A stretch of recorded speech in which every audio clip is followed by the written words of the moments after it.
how to turn off comments on Facebook profile picture.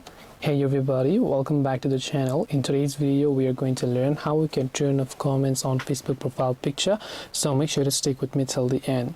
So if you have the Facebook account over here, and then if you want to turn off comments on your Facebook profile picture, there are a couple of ways to actually achieve this.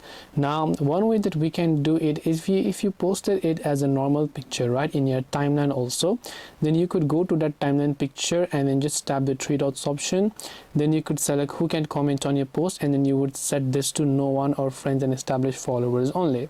Now if you have a certain profile picture where you want to disable comments, tap on that profile picture, tap on see profile picture, then tap the three dots option, then go to the option called edit privacy. Then I would recommend you set the privacy to only me.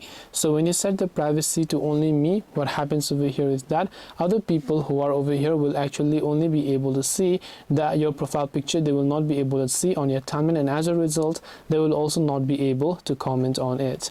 And this way you should be able to go ahead and then basically turn off comments on Facebook profile picture. Hope this video is very helpful. If you have got any more questions, feel free to also leave them down below.